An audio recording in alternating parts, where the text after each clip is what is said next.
Welcome to Smex Ed. Class is in session. I'm your host, Amanda King, and I'm here to teach anybody who wants to fucking listen how to have the audacity to say fuck it to societal standards and live their most authentic life. This podcast is dedicated to bringing the sexual conversations we have behind doors onto the main fucking stage. Because sex, masturbation, squirting, guess what? It is all normal. And by bringing these conversations to the forefront, we help people feel less alone in this world. We help them feel safe. We help them gain their power back. We help them step into their confidence and express themselves sexually in this world unapologetically. Because it takes fucking audacity to be your truest self. And we have a boatloads of audacity all up in this bitch. So let me ask you this.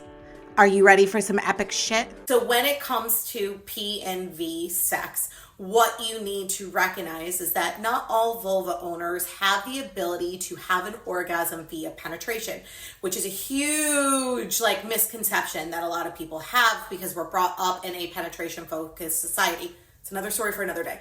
Anyway, so about 18% of vulva owners can get off via penetration. The other majority, around 80+%, cannot.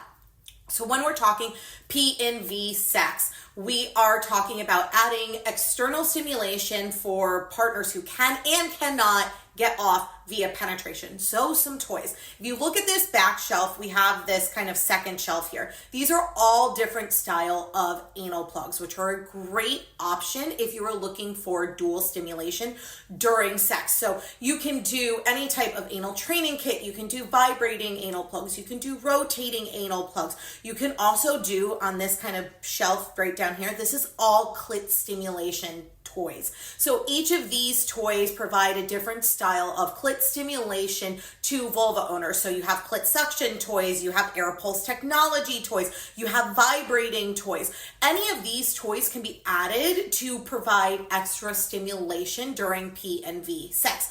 We also have nipple clamps, we have nipple suction toys. You literally name a body part and there is a toy for it. So don't be afraid to bring in toys in order to spice up your sessions with your partner. Toys are not the enemy. They are your partner and they help enhance sex sessions for both partners. If you are a penis owner and you are looking for tools, you can't see it on top, but there is what is called a cock ring.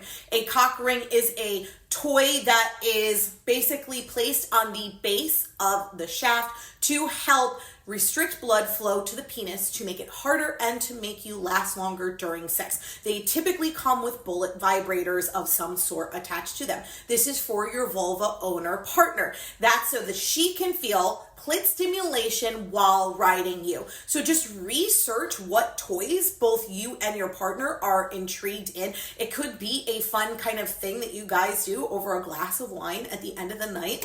Let's find some new toys to experiment with in the bedroom. How can you tell if you have a G-spot or not? So if you're new here, recent studies have basically debunked the old 1950s study that all vulva owners have G-spots. Recent studies are saying that if it even exists, which they're not sure if it does, then not every single vulva owner has a G-spot. So how do you find whether or not you do? So what you're going to want to do is you're going to want to either take a toy or take your fingers and insert them into your vaginal canal. You're going to go about 2 to 3 inches up.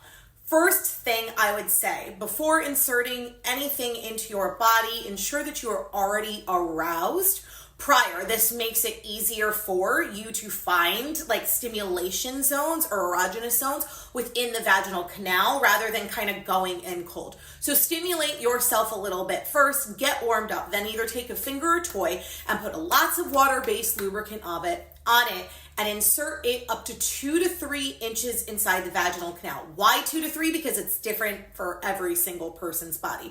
So you're gonna go up about 2 to 3 inches. What you're going to basically do is if you have your fingers, you're gonna do kind of a come hither motion. If you have a toy, you're going to turn it on the vibration setting or the pulsation setting, and then you're just gonna kind of wait. You're gonna sit there and see if you feel anything. You want to see if there are any type of telltale signs of arousal happening. So for example, your heart rate increases, your breathing increases, you become flushed, your nipples harden, you start producing more arousal fluid. If you feel any type of stimulation in that erogenous zone, then it is most likely that you have a G spot.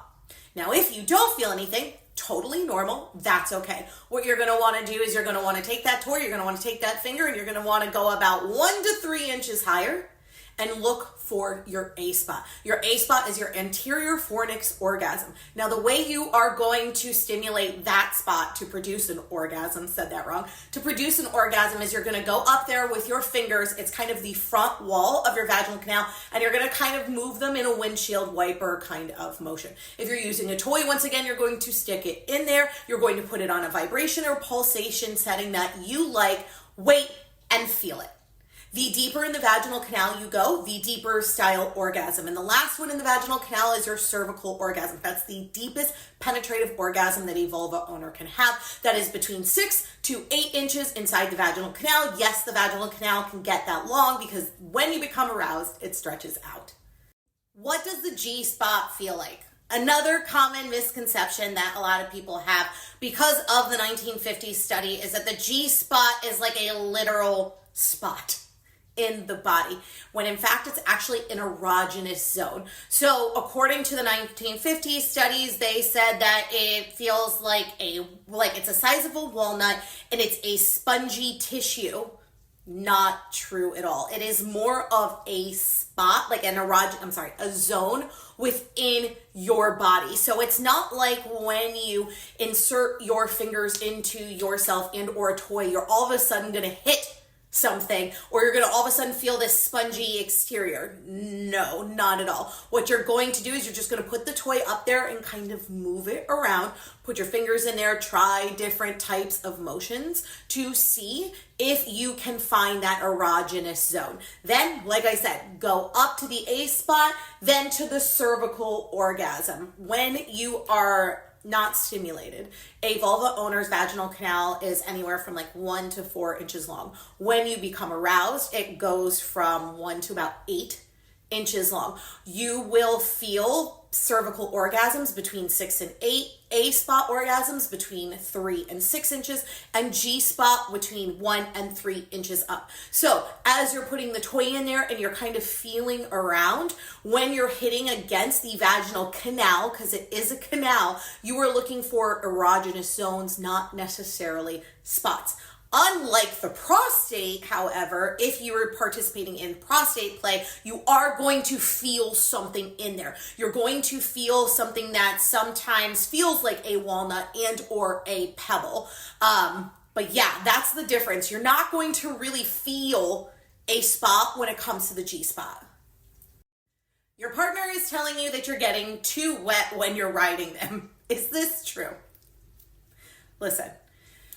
Whenever the body becomes aroused, the body produces arousal fluid, lubrication, natural lubrication, in order to ensure that your body is safe and there is a decrease in friction during sex so that no one gets hurt, there's not any tears in any muscles or in the vaginal canal or anything.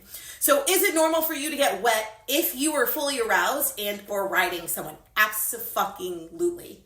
Like, isn't that the ultimate goal? And if you don't get wet as well, that is completely normal. The whole conception of the idea or the notion that every vulva owner gets wet when they're aroused was actually recently just debunked as well. Because sometimes vulva owners don't get wet when they're aroused. They can be fully ready to go and there is no natural lubricant that is produced. In that case, you're always going to want to get a water-based lubricant in order to help produce that lubrication so that the friction decreases. But it is absolutely normal to be wet, and your partner should never be shaming you for being wet at all. Don't be embarrassed about it. Don't feel guilty about it. It's your body's natural way of protecting yourself and showing yourself that, hey, this feels good. I enjoy this pleasure. I want to feel more. So no, it's not a fucking thing. Yes, it's normal to get wet when participating in any sexual act with your partner. You're in the middle of a sex session with your partner and you cannot come, squirt, or climax, and you feel like you're disappointing them because they're anxiously awaiting you to perform and act for them. First and foremost, when we are talking about climaxing and orgasm, that is an individual's experience that should be done because that individual wants to feel that amount of pleasure. It should not be done for someone else's entertainment or validation. Let's just get that out there right away. Now let's discuss the 3 C's of vulva pleasure, as I call that. Climaxing, creaming, cumming. They are 3 different things. So when we are talking about climaxing, this is your typical orgasm. Now, an orgasm looks like I've discussed before, right? Your body is kind of convulsing. Your vaginal canal tends to, this word, I can't think of what it is, constrict, there we go. You have hardening nipples, your back arches, you break out in goosebumps, you become flushed, like all telltale signs that you are having an orgasm, aka a climax. Now, every vulva owner typically has the ability to climax. However, like we stated before, not every vulva owner can have a climax during penetration alone. So if you are with your partner and you are having straight penetrative sex with no clit stimulation, no nipple stimulation, no anal stimulation, none of that, then there is a likelihood that you just can't get off via penetration. How do you fix that? You add in other types of stimulations. Once again, toys. They can help. Or even ask your partner to rub your clit while they are penetrating you, which is easily done. Now, when we're talking about creaming and or cumming, we are talking about female ejaculation umbrella term. 2 different things fall underneath this umbrella term. Creaming, which is female ejaculation. This is when a vulva owner excretes a white, milky-like substance, that took a lot to get out right there, from the Skene's gland. Then we have squirting. Squirting is when a watery-like substance is excreted through the urethra. 2 different things. Now, does every vulva owner have the ability to cream and or squirt? According to studies, no. About 5 to 10% of vulva owners can cream, while up to, I think, 50% of vulva owners can squirt. So if you can't cream and you can't squirt, totally fucking normal. Now, how do you know if you have the ability to do any of them? My biggest piece of advice is to figure this out during self-exploration, because this is when your body is at its most relaxed state and you feel the safest with yourself. So how do you find out if you have the ability to squirt and or cream? 1, self-pleasure is the best way to do it, like I stated before, because it's when your body is the most relaxed. It's when the least amount of pressure is put on you, because even during sex, there is a slight amount of pressure when you have a partner, and it's when you feel the safest. During self-pleasure, it's about finding the area that causes the reaction that would create squirting and or creaming. So what do they feel like? Squirting is going to feel like a fullness. It is almost going to mimic the feeling of having to pee. So a lot of vulva owners will be in a session, whether it's oral sex or regular sex or just self-pleasure, and all of a sudden they'll feel this need to pee and they will freak out and they will stop stimulation. That's the last thing you want to be doing, because you're about to squirt. Squirting is going to mimic that you have to pee. Now, what causes a person to squirt? It varies. So there are people who squirt from clit stimulation. There are people who squirt from G-spot, A-spot, cervical. It's completely dependent on the person. So if you're looking to see if you have the ability to squirt, it's about during self-pleasure, playing with the different types of stimulation on your body and seeing what brings that fullness and or that kind of peeing sensation. It's not pee. It's a whole other story for another day. Now, when we're talking about creaming, this one's a little harder, mostly because a lot of vulva owners that I have spoken to, they describe creaming almost as like a pressure.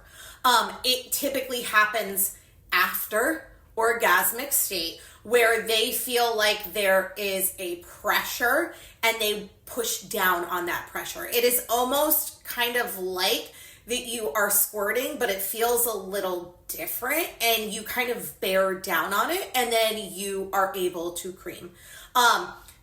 You typically won't be able to tell if you've creamed until you pull the toy out of you and you will see it on the toy, or if you record yourself while self-pleasuring, which I always recommend to just connect with your body and see what your body is capable of. But with squirting, you can actually squirt prior, during, and post-orgasm. So you can squirt without even having an orgasm.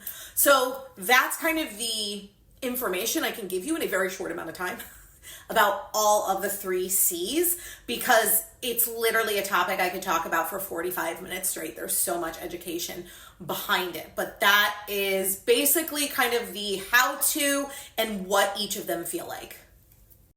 At what age is it appropriate to start talking to the younger generation about sex? That is really a personal preference. There isn't a specific age. It's not like all of a sudden they turn 12 and you're like, let's have the sex talk. It's really when you believe they need to know the information.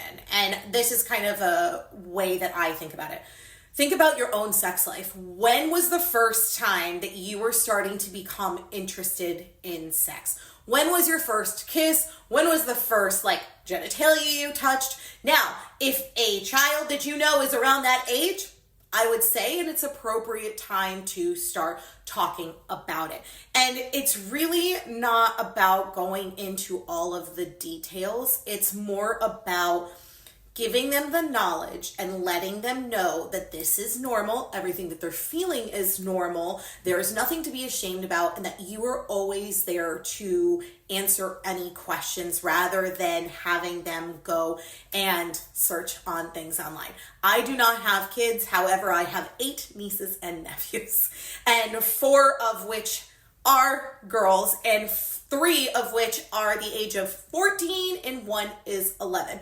And so the way I approach it is, number one of my nieces follows me on Snapchat. She watches all of my stories. I'm okay with that because I would rather her hear this information from me than find out stupid shit on the internet. And she always know that she can come to me if she ever has any questions about this. And I would rather her be a hell of a lot more knowledgeable than I was at that age when I had no idea what was going on with my own body, which made me fear my own body and made me make really stupid decisions. Let's be honest.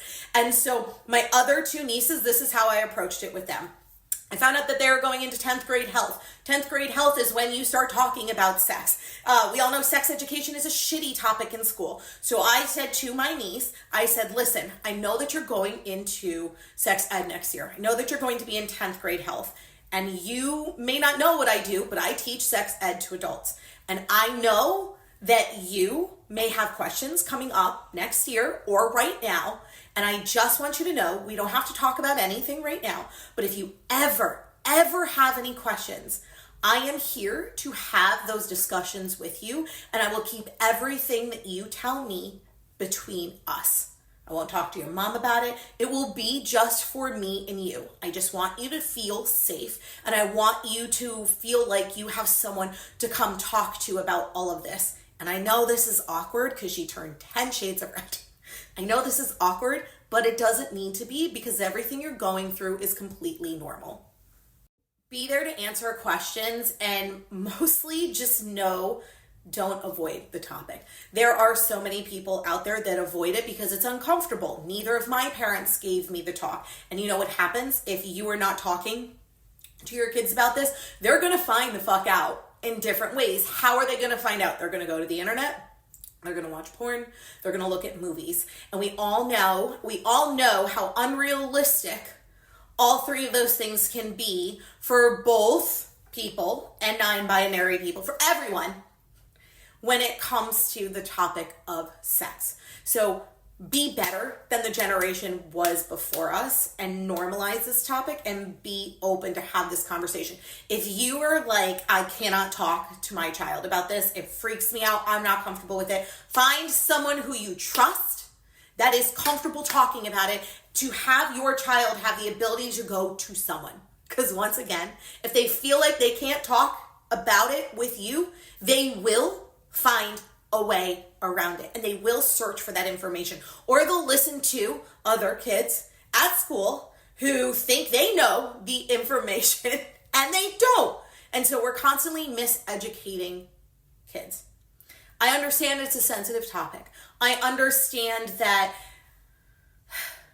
there is this innocence we want to keep in them. I get that and I appreciate that, but I would rather they be educated at this point so that they are never put in circumstances that make them uncomfortable, and or they are never put in a situation where education could have helped them, and because we were too uncomfortable, they didn't get, like, something bad happens to them. Like, that's just my 2 cents on the conversation. If a family member, one of my nieces, one of my nephews come up and talk to me about it, I will full-heartedly sit down and have that conversation with them, because like I said, my parents never had that conversation with me. I still found out information. So just be open to your kids. No, it's just as awkward to them as it is to you, and you don't need to hit them with so much information at first. It's just about opening up the pathways for them to know that you are there to answer any questions, and then take it a question at a time. All right, last question of the day.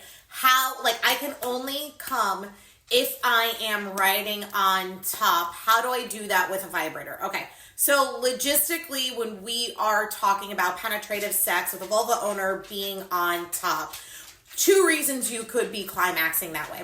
Number 1, that is probably hitting your cervix and or your A spot because of the depth of penetration, because you are sitting on the penis is pointing straight up, so that typically tends to be a deeper penetration than typically missionary. So if you want to achieve that with a vibrator, you may need to go for a vibrator that offers A spot stimulation and or cervical stimulation. So you're looking at a vibrator that's anywhere between 4 to 8 inches long.